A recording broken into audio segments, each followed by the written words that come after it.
one has to realize that modern times are the times of confusion. You don't know what you want. You don't know what you want to ask. You don't know whatever you are doing is right or wrong. Confusion is necessary. Without confusion, we are not desperate. Without desperation, we do not seek. But confusion is only visible when a person reaches a certain area of awareness, or we can say a degree of awareness. Say at a stage when Moses came on this earth, when the desperation was different, that they wanted to get out of slavery, it was a different style of understanding they had. How to organize a society on a particular pattern so you achieve the maximum amount of efficiency out of that society. And it was an emergency. It was a very touch and go position for the Jews at that time. It has happened in many countries, in many generations, that they reached a state where they felt extremely desperate. The slavery of man was very apparent at that time. But before that, people didn't feel bad about the slavery. They had accepted it. They had taken it for granted. And then a time came when they felt this is slavery, and we are not going to have any more of it. And a leader came. That leader worked it out for them. Today, in these modern times, we have a very subtle type of slavery which is every day eating us, which is so self-destroying that we are not even aware of it and we get destroyed. This destruction is working in so many ways that if we do not really awaken ourselves to the truth, there is a possibility that nothing will be left out of this creation. There are people who give big lectures.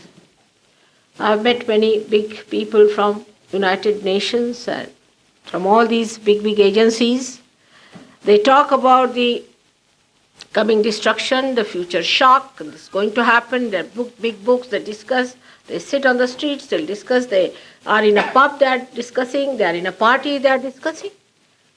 But they do not realize what it means. This destruction is a kind of a destruction that has never taken before.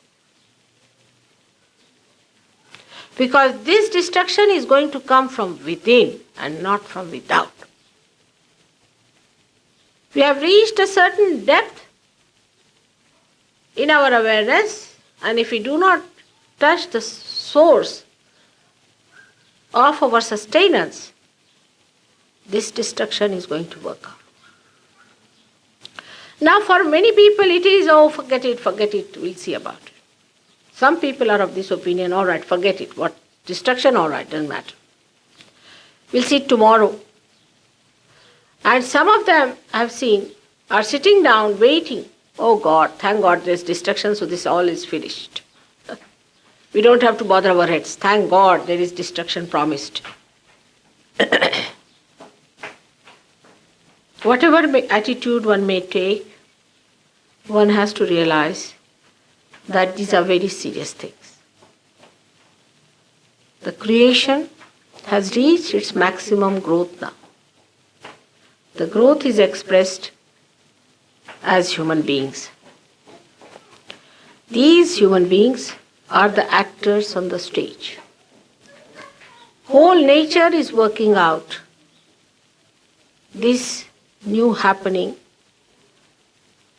Now only one thing has to happen to you is that you have to get connected with the divine. You have to get connected with the whole. You have to know your own meaning and you have to know your purpose. If this can happen to you, then you are in the other world. You are made for this.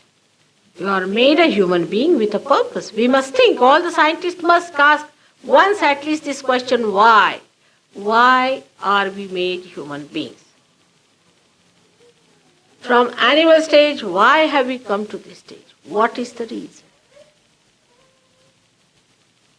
This question is working in the unconscious of every seeker today. That's how we have so many seekers all over the world. And these seekers are just trying to find out why are we here. Some of them find an answer sometimes in some material well-being. Say our strikes nowadays, railways. But it's very narrow view of the whole thing. Very narrow view. You want to have more pay, all right, have it. Then what? Those who talk of communism, I've been to Moscow, I'm again going back. I mean, if you ask them, they said, oh, we haven't got joy as yet. I'm not against communism or against democracy. Both things are just jokes to me. You are neither communistic nor democratic. Only after realization you can become both simultaneously. Because you have no powers to be capitalistic or democratic, you have no power to vote. You don't know anything about yourself. What are you voting for? You can't see. Unless and until there is light, unless and until we can see, how are we going to vote for? For example, we vote a person for what? Oh, he's a very nice man, all right. What is nice about him? How do you know he's a nice man? How do you know he will not be a bad man? Can you say that today the one who looks like a nice, very nice person will not emit scorpions or snakes all around him? A person who apparently looks a beautiful personality may turn out to be a horrid person. There is no absolute way of judging anyone, so how are we to vote any? If you think that you know how to judge, then I think you have to still learn. Because till you make lots of mistakes, you will not admit that I don't know. That's the point. Once you reach that state of saying, I don't know, I say this is a nice man, but I can't say, I'm not sure about this person. That's the point where you reach, when you are unsure about it, that you want to know surely if something is really truthful and honest. Our sense of honesty and everything is so superficial.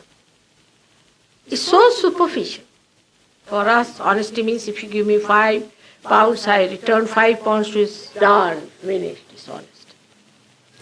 Everything is so superficial.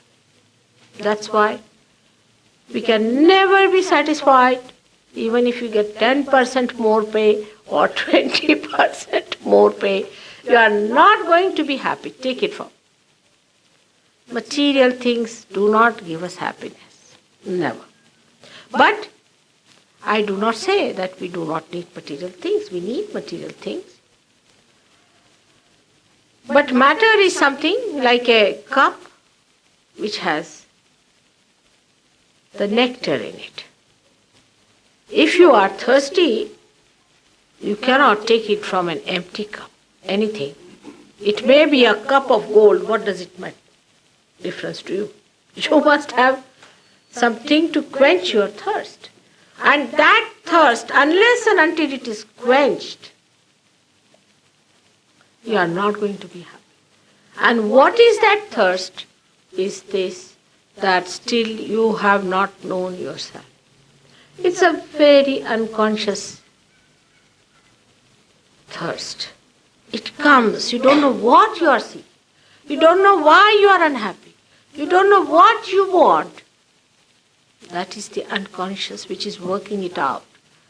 But the time has come that you should know what you are and what is your glory, what is your greatness, what are your powers.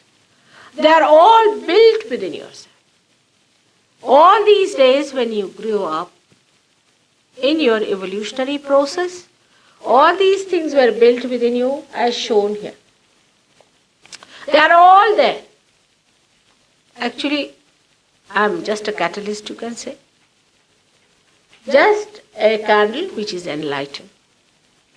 And this candle, when touches another candle which is ready, that gets enlightened.